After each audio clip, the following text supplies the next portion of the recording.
Hey everybody, welcome to Every Damn Friday. Man, I have a special guest. This was one of the inaugural people to play in the Randall Barn, the very first show. I've got Chris Shouse. Uh, at that time, he was in Wolfpen Branch, which is now I don't know, I guess disbanded. I mean, you're all doing lots of different things, but now with Hancock and Shouse with old Dad Wook himself, Mr. Arthur Hancock. Yes.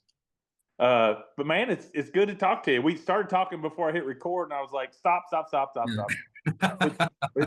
We were talking gear and talking about taking care of our stuff, and I was telling you I have way too many guitars, and you were saying you kind of have your one or two that are Yeah, I really.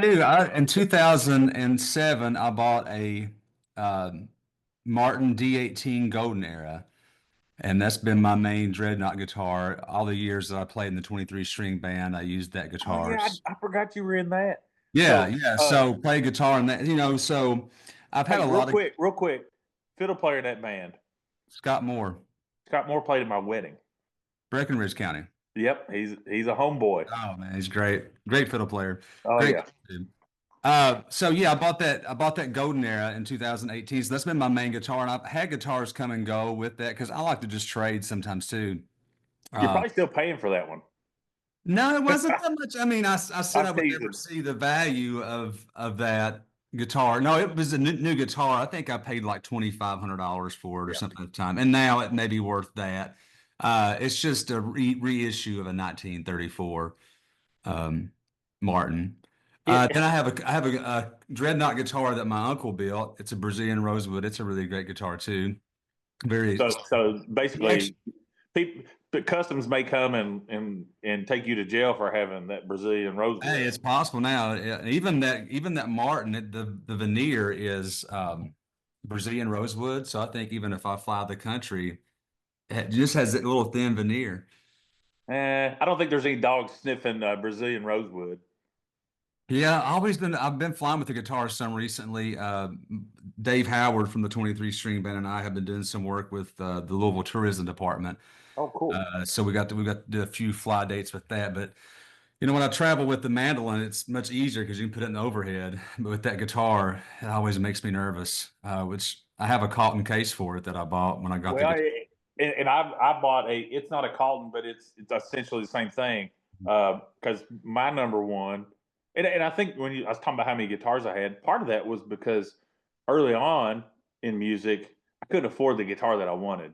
So what Mhm. do? You buy a bunch of cheap ass guitars to try to make up for the fact that you can't afford the one that you want. And I've gotten rid of most of the cheap ones. Yeah. But I don't know, like recording here at home, it's like I needed a 12 string. I wanted Mhm. a big body, guitar that kind of barked, and then you want some that have good high end. It's like when you're searching for tone and for sounds, you end up, you need every color. And I don't know. My wife doesn't. She doesn't ask me, and I don't talk about it. Well, that could be a good mentality, but it could also be a bad mentality too. Well, what's the joke about like my dad has a lot of guns, and he's like, if your mom sells them for what I told her they're worth, you stop her because they're I, worth a whole lot more than that. I wonder that. I see a lot of guys post guitars online and they're just like ridiculously priced. Like a $2,000 guitar is like 5 grand. I'm like, I wonder if he's told his wife, like, okay, I'll sell it, but I put it out there, but honey, nobody's bought it. Yep, it may be what's happening. Like you got to get rid of that thing. Yeah. So, That's kind of but what I did. now, I had a bunch of guitars at one time too, and when I started playing mandolin, mandolins are really expensive, yeah. a small instrument, because there's so much handmade work that goes into that. I mean, hours and hours of just sanding. So I mean, you take $5,000 and you're just getting a middle grade Yeah, I mandolin. was gonna say, CJ from Panorama Boys, doesn't he have like two like really like low number 30s mandolins or something? The 20, well, 1923 and 1924, I think I'm correct, was the Lloyd Loar era. Bill Yeah. Monroe's was in that bunch. So they're kind of like the holy grail of mandolins. But But yes, he does have one, and he has a very interesting story about that. He he told about on Fretboard Journal podcast. I think he flew to Greece to get that mandolin during the pandemic. The things that people do for instruments, it's I've met just people in insane. parking lots and jumped out of the band van, handed them cash, and then took the 71 Silver Face Twin and put it in and said thanks and didn't even know their name, like shook their hand, and we were off again. Yeah, Tony Ross bought his guitar in his book. He said that he bought it in a hotel room and then he like left as soon as he could and he drove down the road and put it beside the road to make sure that it was the actual guitar. Because you get excited, but sometimes it's like you want to make the deal quick before somebody backs out. But you talk about mandolin now, guitar, I guess, was your number one Hmm. instrument. Hmm. But you must have been playing mandolin for a long time to be as good as No, you are. not really. I mean, when I played in the when I played in the 23 string band, my job was to play rhythm guitar and sing. That was it. Because you had people like Scott Moore and Dave Howard and Kurt Wilson that could do the soloing part. So all I would have to do is just keep a good rhythm, and that guitar really works well for that because it's a little bit deeper sounding guitar, so it kind of fills in all those spaces between all the other instruments. Who's the guy? Who's the guy on the and it pops up all the time? Talking about Pythagoras and Oh, Carlton Haney. yeah, I love that so much.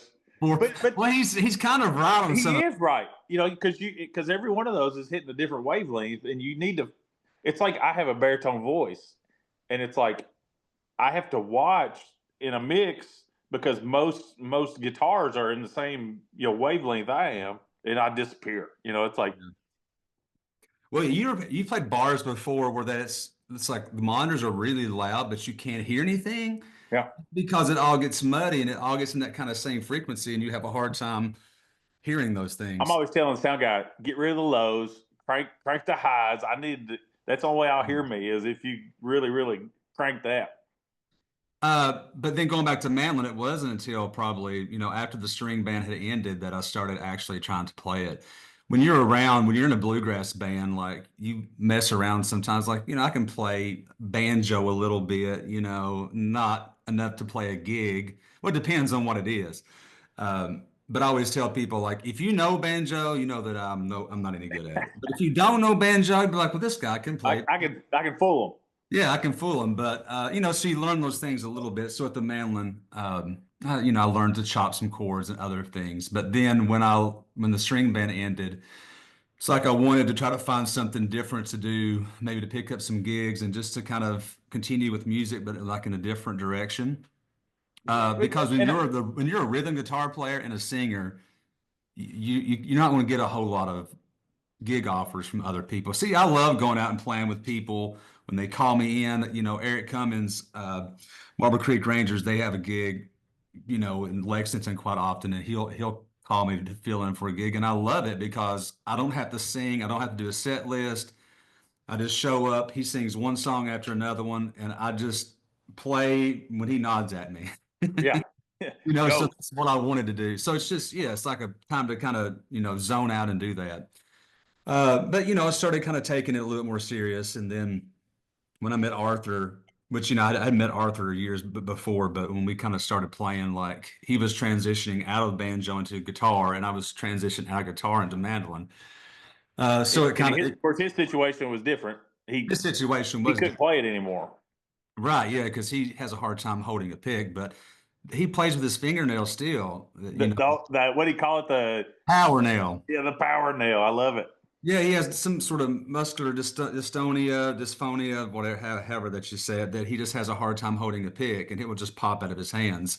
So just that fine motor movement of doing that. But he still got the hammer, But and he's still got the hammer, so he goes every so often and just gets one nail put on at a nail salon. And then he'll just play. And I don't know how he does it, that's but it's my just, wife just pulled in, and that's where she was. She was getting her oh nails yeah. done. So maybe She they could probably got talk. like 10 of them instead of just. Yeah. But he always calls it the power nail. But I still feel like I'm trying to learn more in the mandolin and try to figure it out. And I'm really playing over my head a lot. I feel like, Well, I mean, you're talking about you got a new record coming out, and that has a lot to do with why we're talking. And I was listening to it, and there's one song, "Runs Wild," like that mandolin, the lick at the beginning, like, Mhm. and I hate to say this because I lived, Paul had me listen to bluegrass all the time, but it was very old time, Stanley Brothers and um Osborne Brothers and that kind of stuff. But Mhm. my experience with bluegrass at first was Nickel Creek because they had kind of crossed over in the Yeah, pop genre, and that song that gives very much gives me a Nickel Creek vibe, and I hope really. that's not hope you don't take it as a slight. Uh, No, no, that's great. but just like the way it kind of tumbles, Yeah.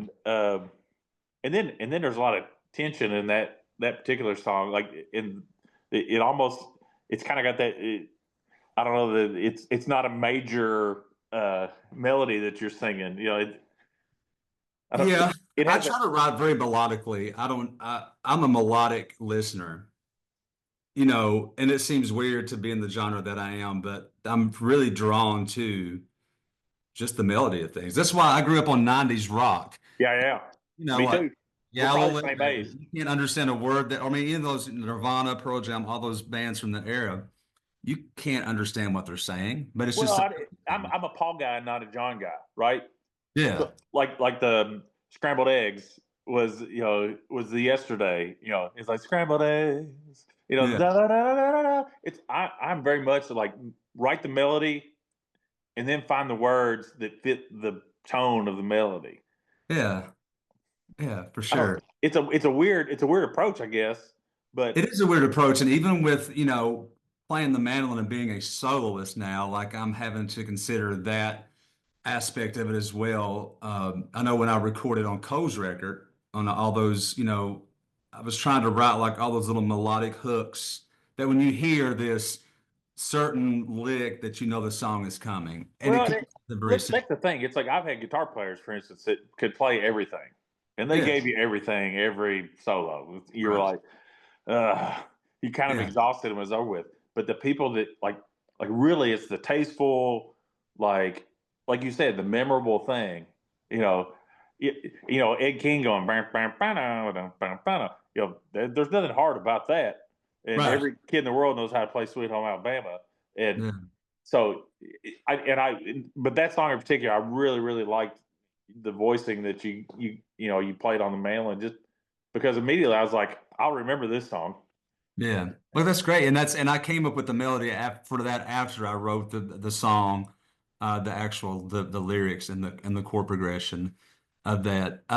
But even I don't know if you noticed an example of what I was trying to do in the solo section. I think it's like the second solo section when the mandolin comes in, it's like a ba ba ba ba da ba da ba ba da ba da ba da ba ba da ba da ba. Like there's these certain melodic things that I like as a listener. So I try to put that out there rather than just trying to shred on the mandolin. Like you said, I'm not going to play everything in my toolbox on every solo for every song. Well, So and I think that brings a whole different approach to bluegrass genre. And I don't want to get into a Billy conversation, Mhm. but he's definitely expanded.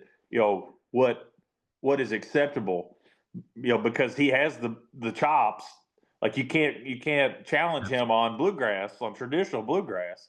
So it kind of gives him that ability to go. I can do whatever I want, but it's also kind of giving everybody that ability to say, you know what, we don't have to play the old mountain stuff all the time. Like we can really kind of expand this, and a lot of what it and I know we kind of jumped right into the record, but you know, it does seem very up to date.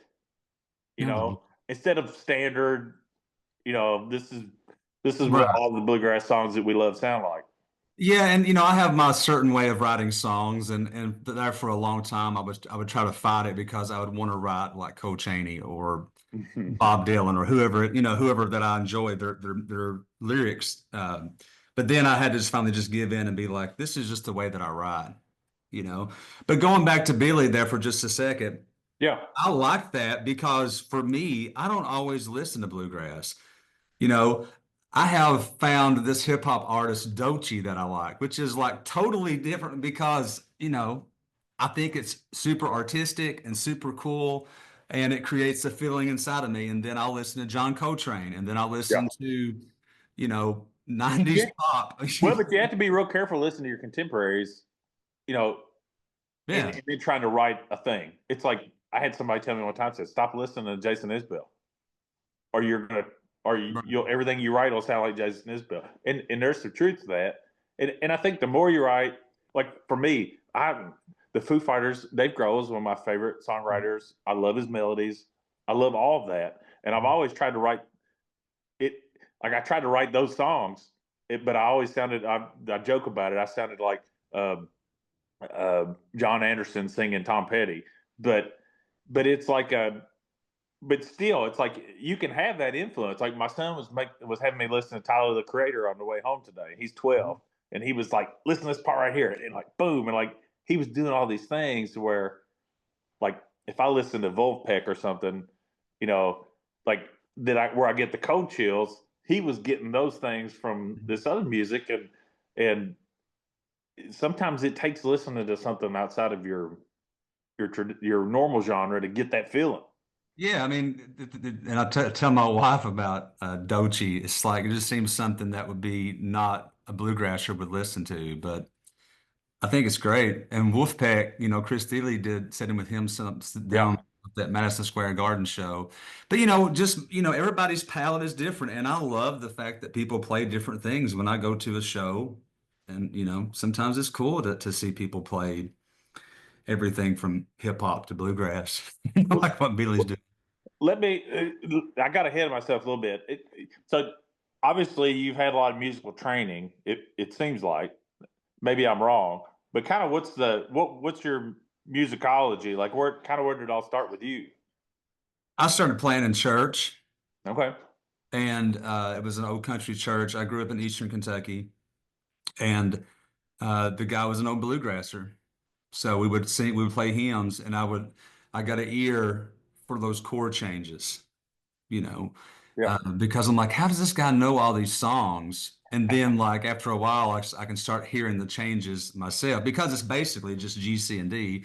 Yeah. And the music that we were playing was leaning more on the bluegrass side of gospel music, But and that's kind of how I it was a got bluegrass started. presentation. Like they're Yeah. probably like standards, but that was the way you were being taught to play it. Yeah, because then, come and dine, the master calleth, like that kind of upbeat, boom chuck kind of rhythm. So that was a huge part. And then I'd say that there was a part of my life where I was in like 90s garage bands, because that's what I was in high school. And then when I got out of college, um, late 90s, early 2000s, I kind of got back into bluegrass. And then it kind of came easy to me, I think, because that's the way that I learned, because I spent hours and hours watching this guy, Wendell Edwards, play the guitar just with that right hand. Well, And Paul used to kill which he's me. He's like, passed since.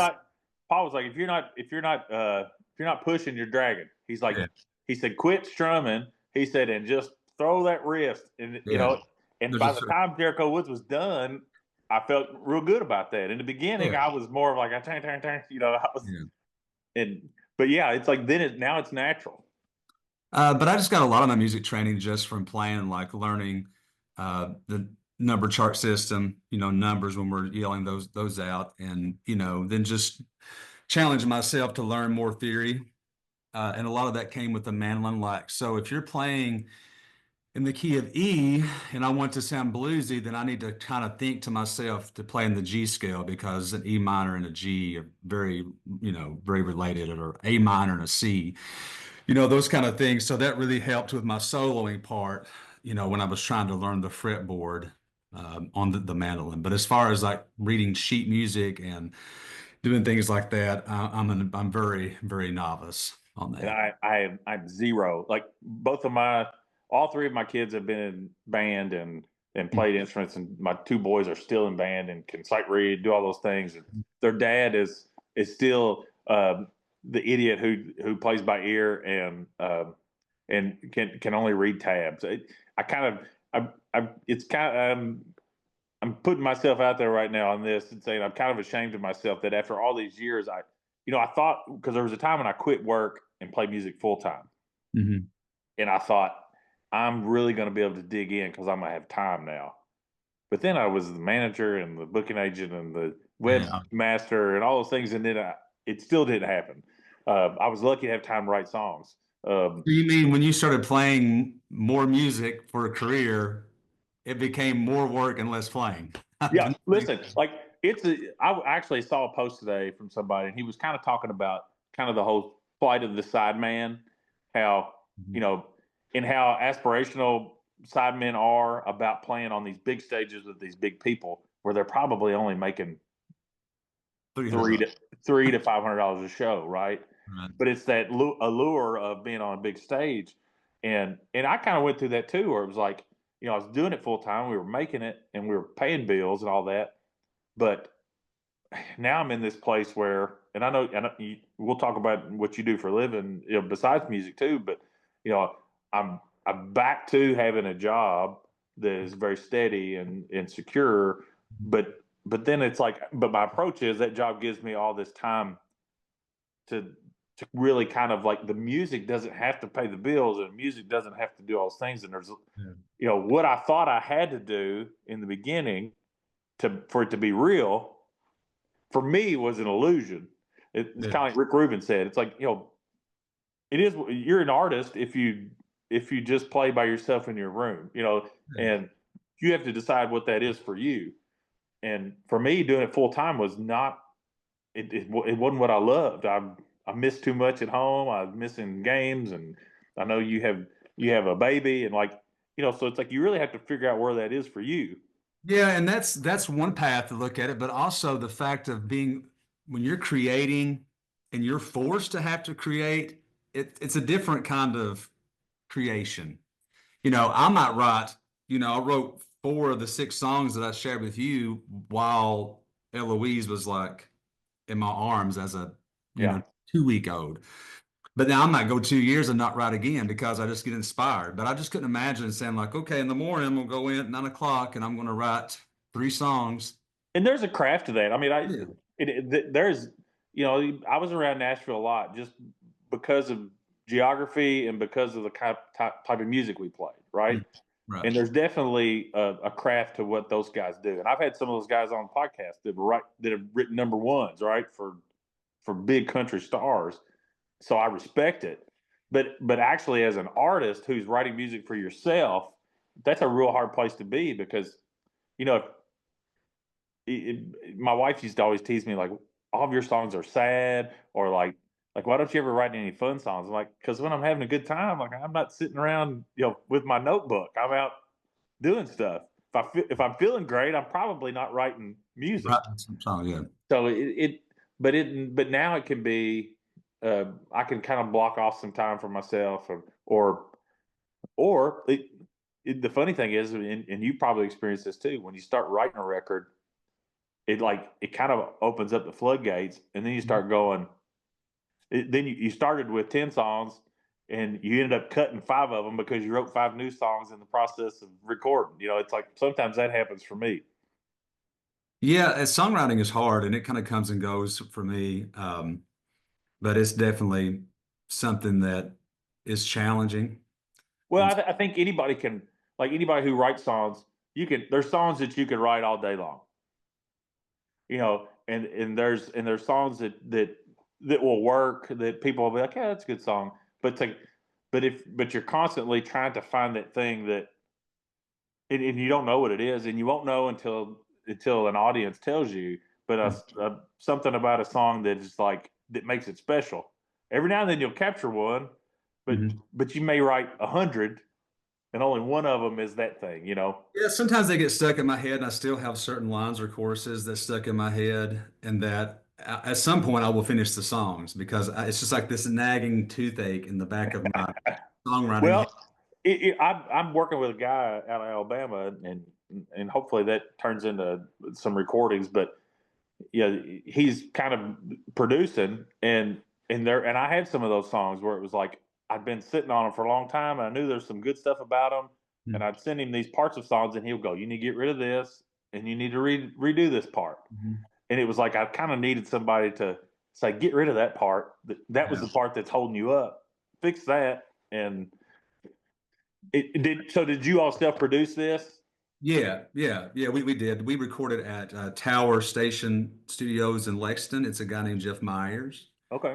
He has a super cool Neve board and some really great Nice. vintage mics, and um, he uh, he did a really great job. It was fun working out there. Did he have a lot of input though?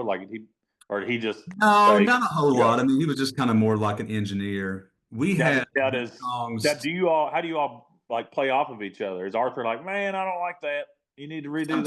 Sometimes so I came up, actually, I wrote a few more songs. I think I came up to him with 6 songs. So I played them for him, kind of getting his ideas about what he liked, what I thought was best for the band. One of the songs we felt like was more of like a rock song, not so much a bluegrass song at this point. Uh, and then some of the other ones we started playing them playing them live and on stage, and some of them kind of organically disappeared off the set list, and then some of them kind of stayed on. So when we went and recorded like Runs Wild, we'd already played that song a dozen times, through shows, which I like doing that because you make some changes to it. When you go into the studio and it's so fresh, you don't have that chance to kind of work out some of the kinks. I So think it goes sometimes you both ways. naturally kind of lean towards like, we don't sit down and like, okay, we're going to push this song and we're always going to play just this specific song. It's not like that. It's kind of like what fits the mood, and it just naturally kind of comes out with the set list. It is weird how that goes though, because like one of my favorite bands of all time was the Black Crows. Mhm. They recorded "Shake Your Moneymaker" with Brendan O'Brien over like 6 days, right? And wrote a lot of those songs in that moment. It can be cool. Yeah. I've never been in a situation where that worked. Like it was like you didn't have a budget and you didn't have like you kind of needed to have your shit together so that you could go in and Yeah, I knock mean, it out. we practiced and we recorded all 6 songs in like a half a day. We just did a Yeah. couple of takes for each one, recorded them all live. And so it was super quick and easy because of the time restraint and budget. Like, we're going to the studio. So, we're going to be in there for a day. Let's try to get as much stuff as we don't want to go in there and force it to be like, we have to get 6 songs done today. But it's like, let's try to get 6 done. If they work, if we get 3 done, then that's okay too, because you want it to be good. But if you go in with them already on your brain and already have some stage time, it seems to flow a whole lot easier. Yeah. Now, what other players did you have? So Katie Penn from, Ooh, Katie. yeah, Katie, she plays Yeah. fiddle with us. She plays fiddle with us. She was actually the first fiddle player that we had in Hancock and Shouse. So what happened in 2020, about a little bit over 5 years ago, I think today is the 5-year anniversary of COVID hitting Kentucky. I don't want to talk about it, but yes, Yeah, you're yeah. right. So we just kind of started out as a duo because Arthur and I both were not playing. And it's like, let's get together and just play some music, play for some people, whatever. If we make a little bit of money, that's okay. If not, just have some fun. Right. That's what happened. And then, it's like, so we started playing. It's like, man, it'd be nice if we had a bass here. So we got Roddy Puckett to play, and then it's like, man, if we had a fiddle, that would take a lot of pressure off me soloing, so I could just concentrate on singing more and not be like soloing so much. So then we got, Katie to play with us, and then Aaron Biebelhauser joined in, and so then like it felt more like a band instead of like Hancock and Shouse. That's why we changed it Right. to Wolfpen. And then when Wolfpen, disappeared, then we kind of went back to Hancock and Shouse, which so Katie plays with the some. Cody Duggar, my old time friend from London, plays banjo on it. He's a great 5 string. Yeah, there was a couple bang, bang, bang, bang. Like I was like, Yeah, oh yeah, yeah. here we go. He's a great player. And then Owen Reynolds played bass with us. Owen's another guy that I've known for 15, 20 years playing. He was the first bass player in a 23 string band. He lives in Richmond. So we all kind of live close to each other, which is nice so we can actually rehearse. When we had guys from Nashville coming up there for a while, after Wolfpen ended, we had Jed Clark playing bass, and Christian Ward, who is now playing with the Traveling McCurrys, and Del McCurry played fiddle with us a lot. And then those guys were great, but it was, it wasn't We like did that. We had some Nashville cats, and it was great because you could send them the songs, and yeah, they super showed up and professional. they played them right down to the note, and that was awesome. But yeah, there wasn't a whole lot of with those guys. There wasn't a whole lot of just sitting around and like figuring things out and playing around. It was just like they came and played it, and that was it. Yeah. So that's what makes it nice because I like the fact of being having a band that's somewhat rehearsed, but just playing together, just try to lock in on the pocket because it's really hard. Just because you have five great players together doesn't mean that they're going to sound good in a band. Because I Right. never thought about it because if you got the beat like this, bluegrass will play on the front of the beat to try to push it a little bit because you always have that momentum where that typically people will speed up. So bass players typically will do that in bluegrass, but some bass players may play right on the beat, or some may play behind the beat, or guitar players. And then all of a sudden you got the guitar player and the mandolin player playing behind the beat and the banjo player pushing it. So it kind of gets this real wonky. So Listen, having time to work that out. we had a drummer that I'm friends with, and is a great drummer, but he's more like R&B Mhm. rock guy. And the way we were playing was very much like you need to be pushing, and he was always felt like he was always dragging. I about blew my knee out like stomping my foot, trying to show him like, hey, look right here, this is where we're at, and we just had to go, hey man, like this, you're just not the drummer for us, and you're a great drummer. This just doesn't Yes. work. And like you said, sometimes it just doesn't fit. Would Jason Isbell sound good in the Black Crows? I mean, maybe. I mean, he's a great guitar player, but you know, Yeah, just because people are great doesn't mean that they're going to be, good for that particular band. And that's hard, but it's hard to realize that sometimes. I mean, I've been asked to record, mandolin for people, and I always want to, like send them a rough copy of what I would kind of do before they like commit because I want what's best for that person. Like right. when we recorded with Cole, like to me, Cole Chaney's music is more about the song. So my job as an instrumentalist is just to back him up. I don't want the spotlight. I'm not trying Right. to noodle. I'm How do you lift the song up?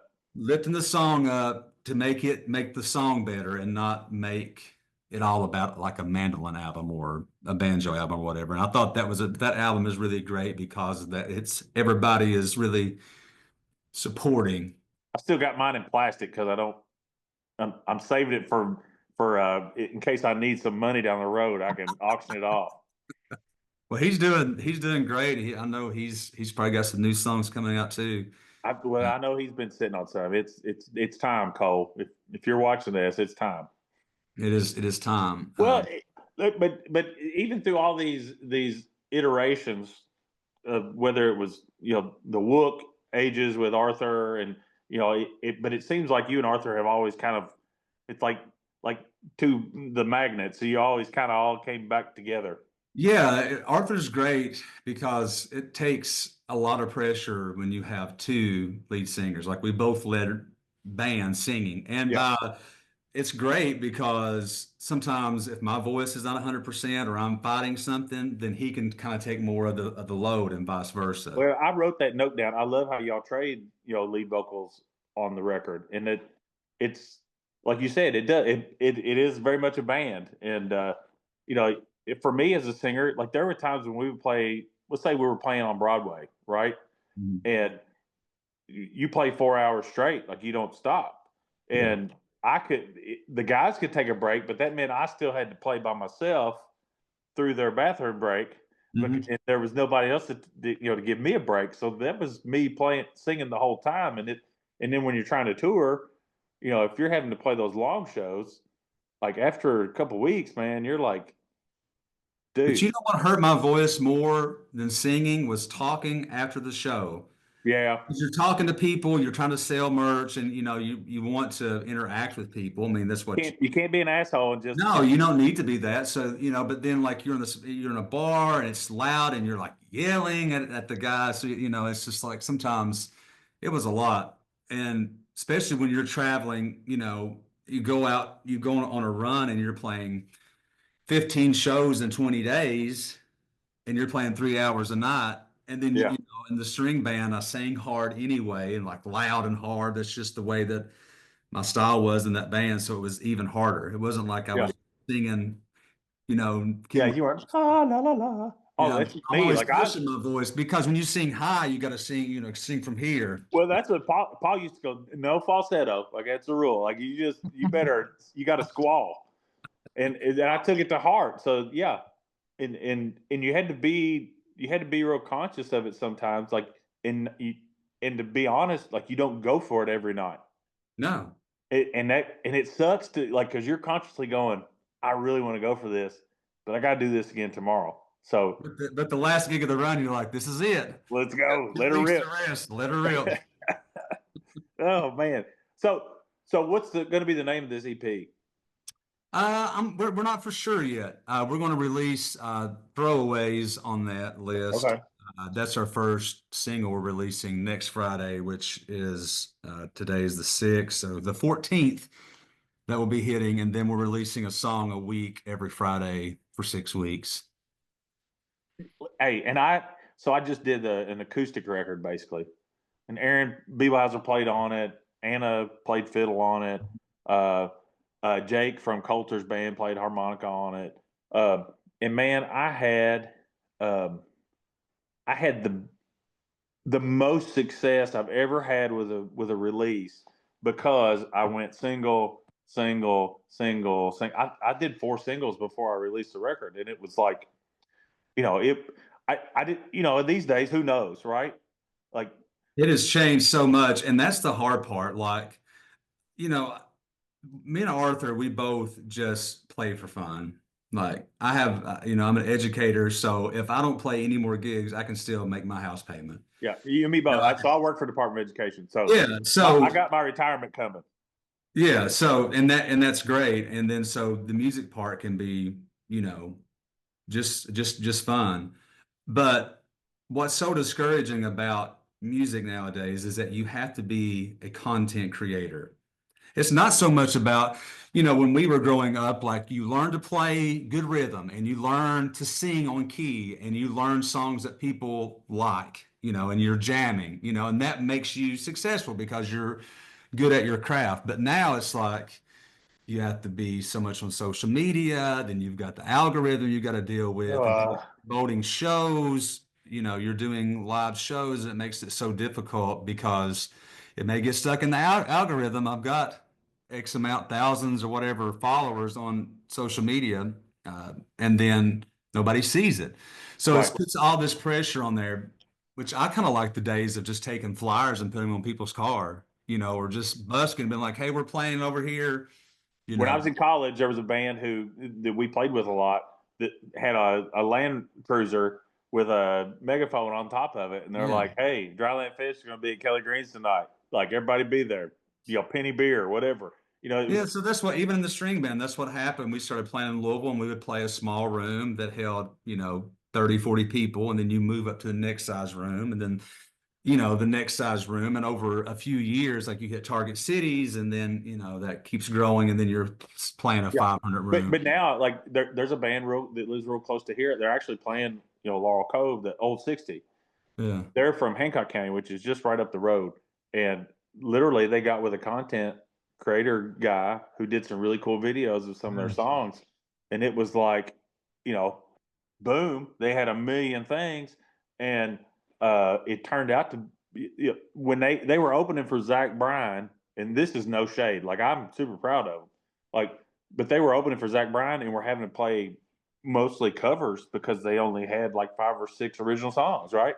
And Yeah. they were doing great and playing well and all that, but it was like, at the same time, you're like, I've been doing this for 25 years, and I have a but MySpace page. yes, I love MySpace. You could put your favorite track at the top, and uh, those are good times. It and I just thought Napster was why I didn't get a record deal. In the early 2000s, but but at the same time, it's like, to kind of, the other side of that coin is that if you don't do those things, it goes out into the ether and it gets lost in the noise, and then it's like, well, hell, like, nobody's ever going to hear this unless they come to a show. So Yeah. you have to be a little bit deliberate about how you put it out. Yeah, and right now the current thing to do is to do singles. I mean, and that's why we just kind of plan on going into the studio and recording batches of songs and just continue to release singles at this time. Well, Uh, I think we're back to like the 50s where you you aren't making any money off your records. You were hoping they got into the jukebox and they got into rotation. to where if you came to Kansas City, hopefully your 7-inch was in all the jukeboxes in the bars and they come see you. And that's where you made your money, was playing the shows. And I don't, I feel like I was privileged this time, and I didn't deserve it, but I got on some really cool playlists like Whiskey Riff and some of those things that kind of propelled these songs as I was going along. And it was like, I wasn't playing shows. So I was kind of relying on social media to be, the driving force for it. And sometimes it works, but I've also done records where after, it releases and you get 100 spins that day, and you're like, oh my God, how did I miss the mark so bad? Well, we had Wolfpen CDs actually like printed out, and I would try to give them to people like free, not charging. Like, hey, here's it was like I had 10 people tell me like, man, I would take it, but I don't even have a CD player. Well, I had some printed of this last one just because I feel like at shows, like I want to be able to give somebody something, and it's like, if you're gonna give me a tip, here, just take this thing, right? Oh, yeah. But really, if you don't have a car, that's pre 2010, then it's just a coaster. Well, my truck, I have a 2019 Tacoma, and it has, I think it's the last year of the CD player, and there's probably still the Wolfpen CD inside of it. So they were put in. And the only time, honestly, that I buy CDs, if I go to a show, like I go to your show, and I want to like support you, I'll Yeah, buy a CD, and then it end up. and it's the same thing. Like I was joking about the cold CD, but it's like I don't have to open that CD to listen to it, and I'm doing that with vinyl now, where I just opened my Sturgill Meta Modern Sounds record Oh, like what a great record. like a few months ago, because I'd had it in vinyl, and I was like, you know what? What am I saving this for? Like, I'm pulling this out, and I'm gonna smoke a cigarette and drink a beer and listen to Sturgill on vinyl, and but it's like they. I feel like it kind of like here at the barn. Like, that's always my like. I wanted to pay y'all what your rate was, but I really wanted those people to understand that if you're listening to them on Spotify, you are doing them no good. Oh, Like, yeah. please buy this T-shirt and this album and these stickers. Like, that's the only thing getting people down the road. Yeah.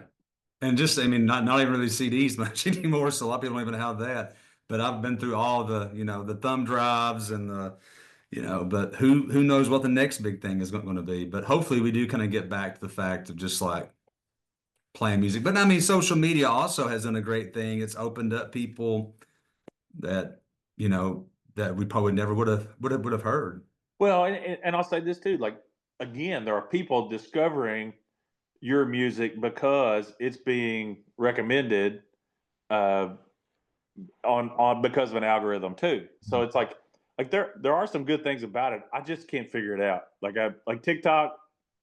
If they never brought TikTok back, it wouldn't have affected me at all, because I am the like I can't make cat videos, and like I'm not a meme guy. Like I don't know, man. Like I'm a Making post. videos always feels so awkward. Like I just feel like I'm just being like annoying. Yeah, he's like, well, but then at the same time, people, you talk about the algorithm, like, let's say you've got a show that you're really trying to promote. You post 3 videos about it, and you think, everybody's going to hate me because I've posted this 3 times. But most of your people may not see it until the 4th one or the 5th one, because of the way that they regulate all that and funnel it. So I don't know, man. Here's the cool part, and I don't know how old you are. How old are you, Chris? 46. All right, so I'm 45. We're 46 and 45, and we're still making music, and we're still recording, and we're That's still right. playing. And I think that's the goal. That just don't go away. And there's plenty of fans. We're not trying to steal fans from other people. There's plenty of people out there that if we just continue to give them opportunities to find your music, you can still build that fan base. Because you look at the Sierra Pharrells and some of these people that have just exploded. Right. They were out there just working.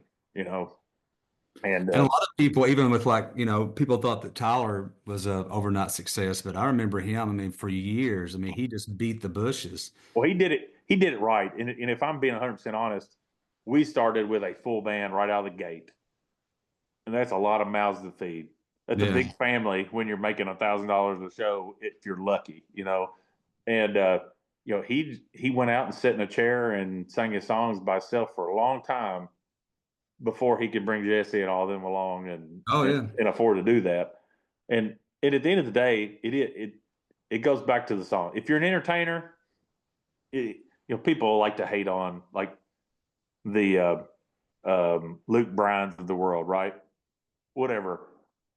There's people. Obviously, he's doing something right because people pay a lot of money to watch him play. Right. I wouldn't call him an artist. I would say he's an entertainer. But if you're an artist, playing for 10 people, playing for 100 people, playing for 10,000 people, you're getting the same feeling and the same thing.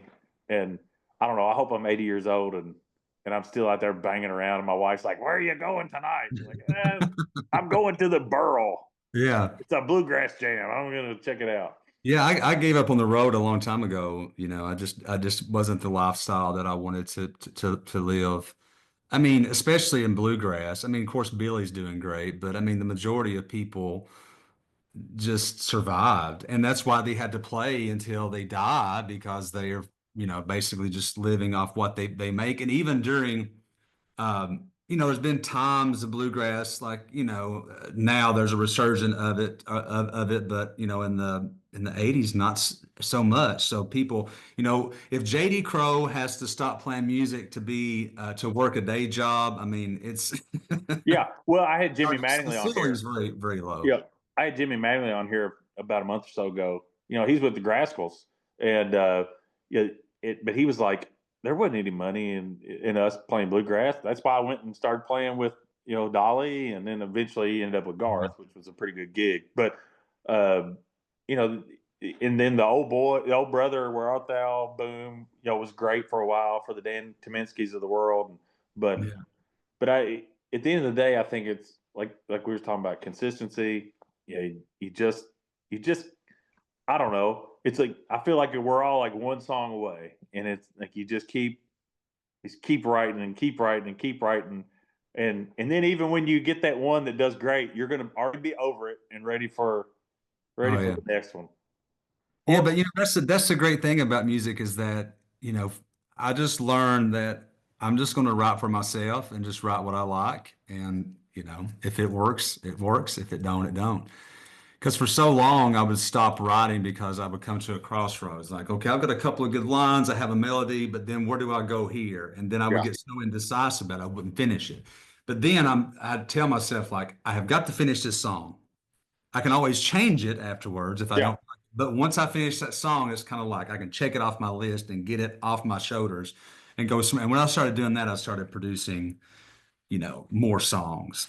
Well, and you doing it for yourself has to be the goal. Because I'll be honest, I got to a point where I started writing songs and then going, what I got to do this song to make it work for my Nashville people. Right. How do I got to change this to fit what I think they're gonna.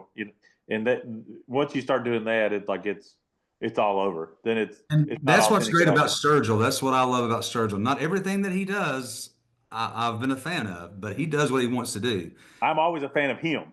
Yeah, the way that he goes about it, bluegrass, country, rock, whatever it is, I mean, he just does what he wants to do. He's not trying to write for Nashville people or write Right. for Chris Shouse or whoever. He's right. He just does what he wants to do. And he Yep. might not play anymore ever. He might just drop off and not play anymore for years. Who knows? Well, I was at that damn rep show because I wasn't gonna miss it because I just knew he's gonna turn into an actor and then we'll never see him again. Yeah. But Well, man, I like what's on the horizon for you all? Have you got like any festival stuff coming up, or like you got some stuff this summer? we do have a couple of things this summer. Like I said, we're going to be releasing these songs over the next 6 weeks, which is be the first songs under the Hancock and Shouse name, which we are excited about. For the songs I wrote, one of the songs Arthur wrote, and then Arthur's dad wrote one of the songs. We recorded his song, the slow song "Time" Yeah. was on that. That's Arthur Hancock the third. So we're really really proud to play that one. It's such a great song. It also breaks up, having that slow song that kind of rounds out the record a little bit better. We're playing Little Sandy Shakedown, and we're doing a thing for Spirit of the Bluegrass, and we're just doing a lot of so we're doing a lot of private shows right now. Does Arthur is the thing in Frankfurt? Is that his deal when he in the barn when he has shows to come through there? Yeah. Yeah.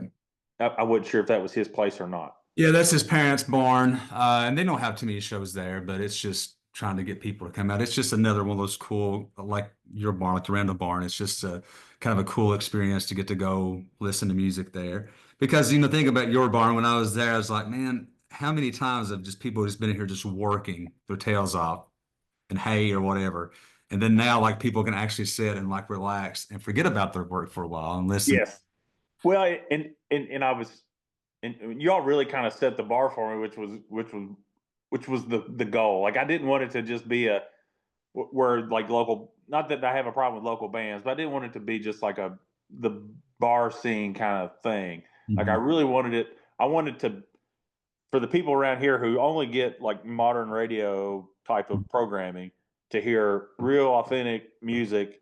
And I'll be honest, like the first couple times people were like, man, I don't know. Like, I don't know the words of this song. Like, I've never heard this before. Like, what am I supposed to do with this? I'm like, but was it good? And they're like, well, yeah, they're good. I'm like, just sit and listen. And it took a little while, but it's basically the same people who come back every time. And they have, Yeah. and like the last show we had, Nick Jamerson was the headliner, and Jonathan Payton and his wife were the openers. And they started out with just an acapella, duo song, like vocal for the first whole song, and you could hear the chairs squeaking because everybody they know the deal now. And I'm Well, not like such a I'm not short like the attention. Dukes. I'm not like shut up and listen. Yeah. Like I want them to have a good time, but when it's great, they're 100% locked in, and that's what I wanted. That's what I've always wanted for this, and you all really, like I said, really set the bar high, and it was cool that Cole was there too, and you all were able to get up and do those songs together. Yeah, it was a blast. And it's just an experience for people. I like going to venues where that I can talk to people and they can, the music's kind of the background, but it's also really cool to go and like soak up the fact that I don't have my phone, I'm just listening to someone create something, which is incredible. And that has a great impact on people, especially in this time of just short attention spans, where that it's just like 10 seconds or however long that you doom scroll. Uh, Yeah, for you in the barn, there's other places like that as well. It's like just come in, like it's okay just to sit and listen to somebody. I mean, you watch a movie, you go to a movie theater, you watch a movie, you never seen the movie before, but you enjoy it. So yeah. listen to the music and let it kind of take you on this emotional ride. Just Uh, trust us. Trust us. It's going to be good. I promise you. It'll be. I will not bring shitty bands into the barn. if you're so totally unhappy that you feel like you wasted your $10, $15, whatever, Yeah, I will gladly give you 20 yeah, back. yes. But I'm not going to give you any free beer or free bourbon. Cannot do that, but it has, man. I've got to. I've been very fortunate in my almost 20 years of playing. I got to travel around the country and holler for people and sing and play and be in different bands and different people. It's such a great feeling. Well, and you've always done it at a pretty high level, which is makes it even more rewarding. Like you don't feel like you're wasting your time. You're getting something out of it too. Well, somebody told me a long time ago, be the worst musician in your band, and I have been successful I think I have too. a whole bunch of times because you're learning like so much when you're around people that's so much better. I mean, that Wolfpen band was great. I mean, the amount of talent. I mean, I'm playing mandolin next to, Jeff Guernsey, who is Guernsey, yeah, my favorite mandolin player. yeah, Or whatever. One time I played a gig with Cole where I played a Telecaster, and Aaron was like, "I cannot believe that you're playing a Telecaster beside Jeff Guernsey." I was like, "I yes. know, it's just I'm the worst musician here. I should just be But sitting, selling CDs or something for someone or helping them do something else." well, but you're bringing your own color and your own flavor to it, and but yeah, anytime we got rid of somebody, I was always like, we can't go backwards. Like they got to be better than the last person we had. Like But they also have to be a good hang, and that's what's great about Cody and Owen and Katie, or we have other people that fill in on the fiddle. Is that everybody's just so cool and calm and easy going. Like, what do you want to play? Like, anything on your heart? It's like, yeah, let's play this. Okay, like it's not like because we're just there just to have fun. Yeah. That's it. I mean that's my Hey, let's play some motto. Sally Gooden. Come on, let's go. You gonna play Sally Gooden for 10 minutes? If that makes you happy, the table's my dad. And Well, that's what it should be about, helping each other and doing things and taking that time, that 45 minutes to an hour set that you're playing and just forget about your work and forget about everything that's worrying you and just lock into the beat and the pocket and hold on. hopefully your hair stand up. Hopefully your hair will stand up. That's right. Hey, so if people want to find out more stuff about Hancock and Shouse, is there socials that they need to go to, Yeah, website? we have an Instagram and a Facebook. And then we also have those individually as well, which we try to cross promote as much as possible. Arthur's done a lot of things, well, not solo things, but he's released things under his name, which has all been great stuff too. I've not released anything under my name. I do have a bluegrass record that's in the can, but I don't know for sure if I'm going to release some of it or not. Maybe. It's always good to have your gun loaded. It's always good to do that, which I've tried to tinker with, mixing and things myself, recording, and it's a lot harder than what I thought it was, especially mix. It's like I can mix it myself, but then you mix it. Have you ever dealt with any of that stuff before? Wait, yeah. I mean, I do it all here at home. I have the last couple records I've done here, and Did it's you do the mixing yourself? And yeah, and I don't know. My wife will go, "What are you listening to that song again?" I'm like, "Honey, I got like it's not right. I gotta strip everything down and start over." And yeah, and ain't that funny how you work so long on it, and then when you get finished, it's like way too much. You just have to take everything back flat, and it sounds so much better. yeah, well, that's what we do. We're I had just trying to make it a little perfect. 10 band EQ one time in my instrument. I think it's an electric guitar.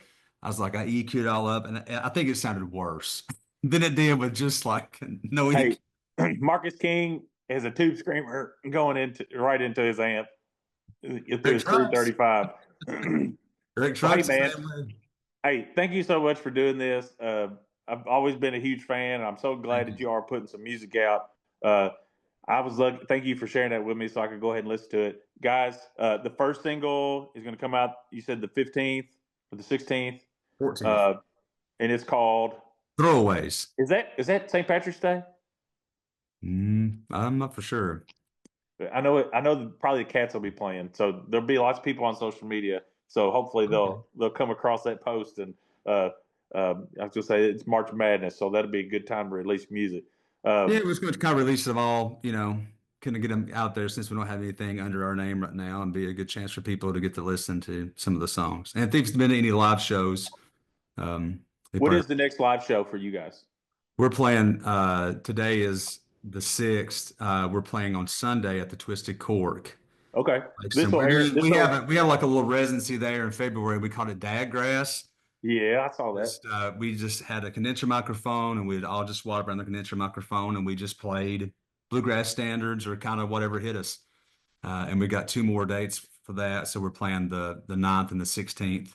Okay, so So, this will air tomorrow. So okay, so so get out to Twisted Cork, see these guys, and support Twisted Cork under new management and trying to do a lot of good things there. yeah. Christopher, thank you so much for joining Thank me. you for having me. Keep on doing the great work. I listened to your podcast. I listened to Aaron's podcast that you did with him and some other people. I've got the chance to watch some of it. So I am a subscriber. So Very that's good. You're one of the 105 or six. So you have to have the first episode before you can have the thousandth episode. So that's the way it goes. at one time there was only 100 people listening to Bob Dylan. Yep. There you go. Well, buddy, good luck with the record. I will still download it, even though you sent me the tracks on Google Drive. But guys, get out there, check out Hancock and Shouse. Get their new song that's going to be dropping next week, and go follow them on their socials and all that good stuff. Thank y'all so much for listening every damn Friday. Chris, man, so glad to have you, buddy. Thanks for having me. It's been a blast. All right, thank y'all for listening to every damn Friday.